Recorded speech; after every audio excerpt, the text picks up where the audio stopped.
जय श्री राम।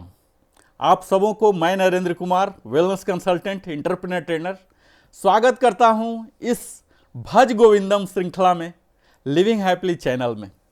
हमने अभी तक भज गोविंदम की महिमा की बात की। इसके जो रचयिता हैं आदि गुरु शंकराचार्य, इनकी जीवनी को बताया। हमने अपने पिछले वीडियो में प्रथम श्लोक को कवर किया, जाना कि किस प्रकार यह भज गोविंदम हमारे जीवन को रूपांतरित कर सकता है, परिवर्तित कर सकता है, जीवन के मूल्य उद्देश्य को पहचानने में मदद कर सकता है, उसकी प्राप्ति के क्या साधन हैं, इन सबों को पहचानने का प्रयास करता है भज गोविंदम। और मैं वीडियो में आगे बढ़ूं इससे पहले मैं सबों से विनम्र निवेदन करता हूं कि हमारे चैनल लिविंग हैप्पीली को अवश्य ही सब्सक्राइब करें, ताकि आपकी जीवन की भांति ही इस लिविंग हैप्पीली चैनल को भी एक विकास और विकसित करने का शुभ अवसर मिले। अगर आपको हमारे द्वारा बनाई हुई वीडियो बेहतर लगता है, अच्छा लगता है, तो अवश्य ही लाइक करें, अपने सगे संबंधियों के साथ साझा करें और टिप्पणी करना है तो कमेंट सेक्शन में करें। हमने अभी तक भज गोविंदम का प्रथम श्लोक कवर किया, तो मैं तीसरे श्लोक पर जाऊं इससे पहले मैं उस प्रथम श्लोक को भी आपके समक्ष सुनाना चाहता हूं, ताकि हमारे आचरण में इसके गुण आए। कहा जाता है हम जो पढ़ते हैं, हम जो सुनते हैं, हम जिनके पास रहते हैं, हम जैसा खाते हैं ऐसा बन जाते हैं। तो क्यों ना बेहतर कंटेंट लिया जाए। हालांकि आज के समय में, इंफॉर्मेशन युग में, कहा जाता है कि भरपूर सूचना है। अब इस सूचना को हम कितना ज्ञान में परिणत कर पा रहे हैं, इसे आचरण में कर पा रहे हैं, यह हम पर है। और इसी दिशा में हमने भज गोविंदम आदि गुरु शंकराचार्य द्वारा रचित आपके समक्ष प्रस्तुत करूंगा एक एक कर। आज ये तृतीय श्रृंखला है। इस श्रृंखला में आप देखेंगे, सबसे पहले तो मैं पहला ही श्लोक बोलूं, भज गोविंदम भज गोविंदम गोविंदम भज मूढ़मते संप्राप्ते संहिते काले नहि नहि रक्षति दुष्कृत करणे। यहाँ प्रथम श्लोक का भावार्थ जो है, इनकी व्याख्या है, उदाहरण है, हमने विस्तार में कवर कर लिया है। आप हमारे भज गोविंदम प्लेलिस्ट में जाएं, वहाँ मिलेगा। हमने अपने पिछले वीडियो में श्लोक संख्या 2 भी कवर किया, जिसका कि रिसाइट कर लीजिए एक बार। मूढ़ जहि धनागम तृष्णाम कुरु सद्बुद्धिम मनसी वितृष्णाम यल्लभे से निज कर्मोपातम वित्तम तेन विनोदय चित्तम। इसका भावार्थ भी हमने आपके समक्ष रखा। इसमें जो मुख्य कीवर्ड्स हैं इन्हें मैंने एक्सप्लेन किया, उदाहरण भी दिया। हमने आपको अब लेके चलते हैं तीसरे श्लोक में, जिसका प्रारंभ होगा। इस श्लोक को ही आप हमारे साथ गाएं, ताकि आपकी वाणी भी शुद्ध हो सके। नारी अस्तन भरना भी देशम दृष्टवा मागा मोहावेशम एतन्मासम वसादि विकारम मनसि विचिन्त्या वारम वारम। इस श्लोक का पहले अर्थ जान लेते हैं। स्त्री शरीर पर मोहित होकर आसक्त मत बने, यह आदि गुरु शंकराचार्य कहते रहे। अपने मन में निरंतर स्मरण करें कि यह मांस, वसा आदि के विकार के अतिरिक्त कुछ और नहीं है। इसका उद्देश्य आप देखेंगे तो यहां यह बताया जा रहा कि हर व्यक्ति को, स्त्री या स्त्री हैं तो पुरुष, या किसी अन्य भौतिक आकर्षण के प्रति मोह से हमें बचना है। यहां आप देखेंगे कि सांसारिक इच्छाएं और जो आसक्तियां हैं, जो मोह माया कहा जाता है, इसको त्यागने की प्रेरणा दी जा रही है। विशेष रूप से यह श्लोक डिवोटेड है शारीरिक आकर्षण के संदर्भ में यहां समझाया जा रहा है कि शरीर चाहे वह स्त्री का हो या पुरुष का, यह है क्या आखिर? 206 हड्डियां होती हैं, यह केवल मांस है, वसा है, रक्त है, 4.5 किलो से 5 किलो तक इसमें खून होते हैं और 206 बोन होते हैं। तो इन्हीं सब चीज से तो बना हुआ है। इसका वास्तविक स्वरूप क्षण भंगुर और अस्थाई है, यह परमानेंट नहीं है। जिस दिन हम पैदा हुए थे उसी दिन हमारी मृत्यु की तिथि भी तय हो गई थी। आप कोई भी प्रोडक्ट खरीदते हैं, आप देखते होंगे मैन्युफैक्चरिंग डेट और उसके एक्सपायरी डेट। ये अलग बात है कि हम अपने जीवन भर उस मैन्युफैक्चरिंग डेट, जीवन दिवस को तो मनाते हैं, लेकिन वह जो एक्सपायरी डेट है, बिल्कुल हम क्षण भंगुर हैं। हमारी मृत्यु आना ही आना है, इसका कोई अल्टरनेट नहीं है। इस पर ध्यान नहीं देते हैं। हमारा शरीर जो है क्षण भंगुर है और अस्थाई है। इस प्रकार अगर हम किसी भी कारण से किसी भी वस्तु पर आसक्त होते हैं तो यहां शंकराचार्य का कहना है कि यह मूर्खता का हिस्सा होगा। शारीरिक सुंदरता का आकर्षण केवल बाहरी और सतही है। यह बाहर कुछ समय के लिए आपको स्किन, अगर स्किन की मैं व्याख्या करूं तो आप सिर्फ उस स्किन जो बहुत सुंदर है, अति सुंदर है या सुंदरी है, उसके 2 mm सिर्फ ऊपर से हटा दें और फिर देखें कि क्या सुंदरता है। तो यह जो सुंदरता की परिभाषा है बिल्कुल सतही है, बिल्कुल आउटर लेवल की है। और यदि कोई व्यक्ति इसके मोह में पड़ता है तो वह अपने आत्मा के असली उद्देश्य, जिसे आध्यात्मिक विकास कहते हैं, उसे भूल जाता है। यहां आप देखेंगे कि आकर्षण का अस्थायित्व के बारे में बताया जा रहा है। क्योंकि शारीरिक सुंदरता हमारी क्षणिक है, जो कि समय के साथ यह नष्ट हो जाती है। आज वो बच्चे हैं, बोला जाता है कि गधे के बच्चे भी सुंदर दिखते हैं, लेकिन जैसे जैसे वो युवा होता है, जैसे जैसे वृद्ध होते हैं हम, हमारे स्किन में झुर्रियां आने लग जाती है और फिर सुंदरता नष्ट होने लगती है। तो यह समय के साथ चलने वाली है सुंदरता, इसीलिए कहा जाता है यह क्षणिक है। केवल बाहरी रूप से यह हमें मोहित कर सकता है और इसमें मोहित होना नहीं है, क्योंकि यह बुद्धिमानी का हिस्सा नहीं होगा, ऐसा शंकराचार्य का कहना है। हमें असली सार का पहचान करना है।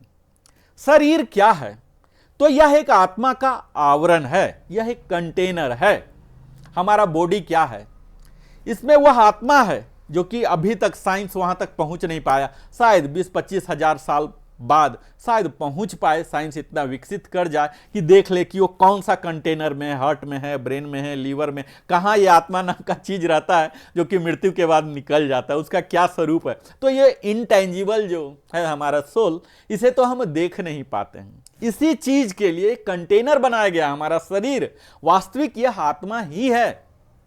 हम शरीर तो छोड़ते रहते हैं, दूसरा ग्रहण करते रहते हैं। जो आत्मा है यह स्थायी है।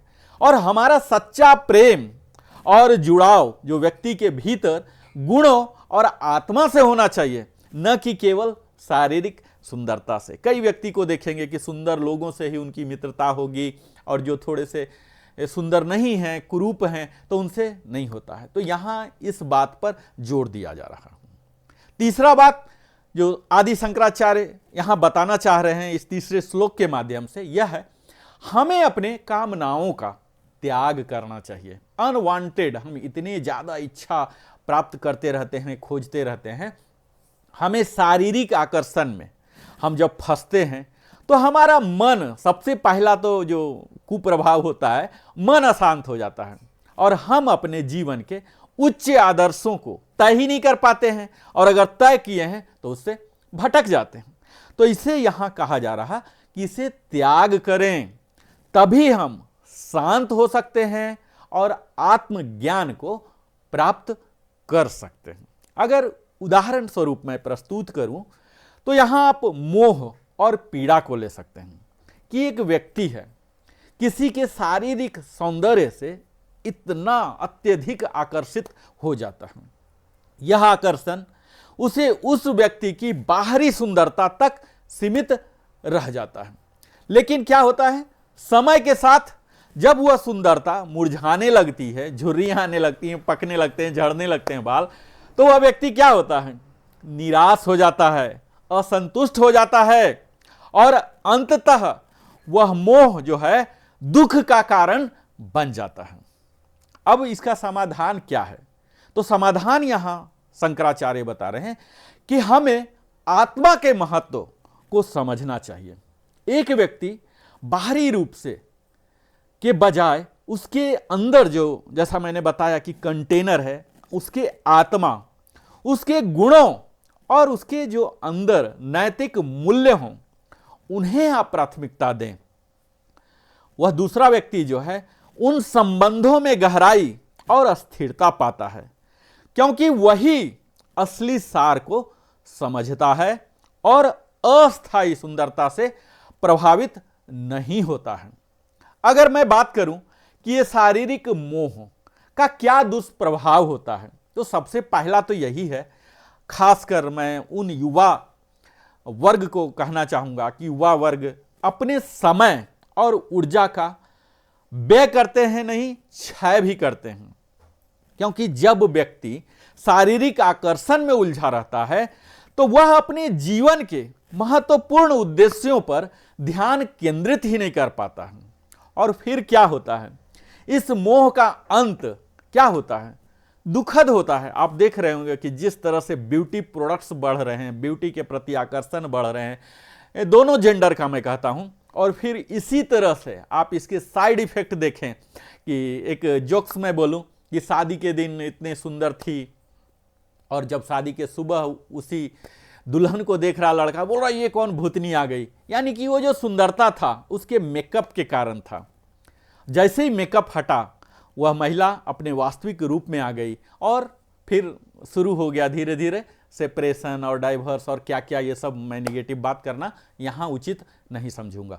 तो इस मोह का अंततः क्या होता है, एक दुखद घटना में ही हो जाता है। तो इस सब के पीछे क्या होता है, हमारी शारीरिक आकर्षण है, यही मोह का केवल कारण बनता है। बल्कि इसे हमें समाप्त करना है, तभी व्यक्ति को निराशा भी हो जाता है और पीड़ा का अनुभव होता होगा। आए दिन आप सुनते होंगे कि डिप्रेशन में चले गए, फ्रस्ट्रेशन में चले गए। यह तो आज से 20 साल 25 साल पहले ये सब शब्द थे ही नहीं, लेकिन आज बच्चा को भी देखे, 6 साल 7 साल के बच्चे को भी, तो वो भी डिप्रेशन में चला जा रहा। अब ये जो है शारीरिक आकर्षण, अत्यधिक आकर्षण, ये किस प्रकार हमें अपने प्रगति पथ जो है आध्यात्मिक प्रगति के लिए आपको सोचने ही नहीं देगा, इसमें एक बाधक बन जाएगा। और यह मोह जो है यही आत्मज्ञान और मोक्ष की दिशा में हमें आगे बढ़ने से रोकता है। तो अभी तक तो हमने समस्या के बारे में बता रहा था। हमारा उद्देश्य मित्रों यहाँ सिर्फ समस्या का उजागर करना नहीं है। बेशक समस्या का पहचान करना बहुत जरूरी है, क्योंकि अगर आप सही ढंग से समस्या का पहचान कर पाए हैं तभी सही ढंग से समाधान भी कर पाएंगे। तो अब मैं आपको बताता हूं शंकराचार्य के अनुसार क्या वो समाधान देते हैं। तो यहां कहा जाता है कि आंतरिक सुंदरता को हमें पहचानना है, बाहरी रूप पर ध्यान केंद्रित करने के बजाय आत्मा और आंतरिक गुण को हमें महत्व देना है। और बता रहे हैं कि हमें सत्य और ध्यान का अभ्यास नियमित रूप से करना चाहिए। अपने मन को आत्मचिंतन और ध्यान में लगाएं। आप योग करें, प्राणायाम करें, ध्यान करें, हालांकि ये सब कुछ योग के अंदर आता है।